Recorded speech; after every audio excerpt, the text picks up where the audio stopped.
right, this is it. Welcome to this edition of the Native News Update. I'm your host for today's program, Paul DeMain. Many of the stories and information found here can be found at our website at www.indiancountrynews.com, where your online membership or donation helps support the development of this television station. Here's some of the news for the day from the Associated Press and other Native news sources. The former chairman of the Cape Cod-based Mashpee Wampanoag tribe is scheduled to plead guilty to fraud and embezzlement charges. Glenn Marshall was scheduled to appear before U.S. District Judge Raya Zobel yesterday on January 21st in federal court.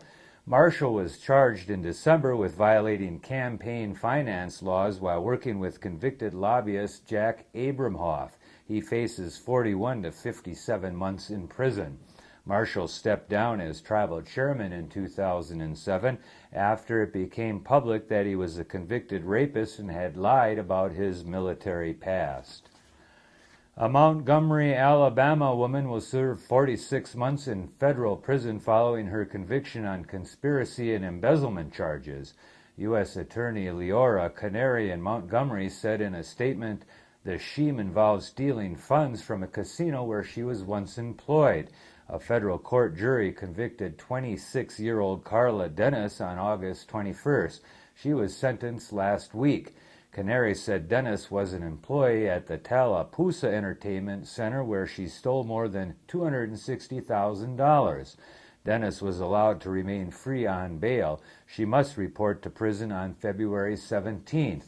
The casino located in Montgomery County is operated by the Porch Band of Creek Indians. Plans to rebury 600 American Indian remains in West Virginia are in limbo because the state says they need more time to be re-examined. The remains were studied at Ohio State University last year and then sent to the West Virginia Division of Culture and History. The remains were unearthed in a western region of the state in 1963. During the 2-year dig, crews also discovered artifacts and outlines of a village at least 400 years old. Now, state officials say they must re-inventory the remains to comply with a 1990 federal law designed to protect American Indian remains. However, Putnam County Commissioner Joe Haynes says Ohio State has already done that. He's pressing for a quick burial at an undisclosed location. A long fight over a natural gas pipeline right-of-way has been settled with a deal that will pay the Navajo Nation about $350 million over 20 years. That's more than 10 times what the tribe earned from El Paso Natural Gas Company under its previous lease, which expired in 2005. The company operates 900 miles of pipeline on the reservation to deliver gas from Texas, New Mexico, and Oklahoma to western markets. The tribe and the Houston-based company reached agreement on the economic terms of the new lease last year, but jurisdictional issues had remained a sticking point. The Tribal Council's Resources Committee finally approved the agreement earlier this month. The Seneca Nation of New York says the federal government has reaffirmed the legality of its Buffalo casino. Seneca leaders say a ruling January 20th by the National Indian Gaming Commission confirms that the land the Senecas bought for the casino is eligible for gambling. A group of casino opponents has challenged the casino in federal court. The tribe currently operates a temporary casino on the Buffalo site and eventually plans to build a permanent $330 million gambling complex. Nation attorney says they expect the decision to be challenged in court. The sacred hoop of 100 eagle feathers will make its 5th journey across the United States this year. The Wellbriety Journey for Forgiveness will focus on healing from the historical trauma of long-time abuses at U.S. Indian boarding schools. According to the journey's sponsor, White Bison out of Colorado, historical trauma underlines persistent problems of substance abuse and suicides in Native communities. The journey will travel to 23 boarding school sites beginning May 16th at the present-day Chippewa Indian School in Oregon and ending at the former Carlisle Indian School in Pennsylvania. The Carlisle School was opened in 1879 and became the model school for assimilating Native children in the U.S. and Canada for more than 50 years. Last year, the Canadian Prime Minister apologized for widespread abuses of Native children at the schools. White Bison is currently circulating an online petition asking the new U.S. president to consider the same. At one time, there were nearly 500 boarding schools operating in the United States.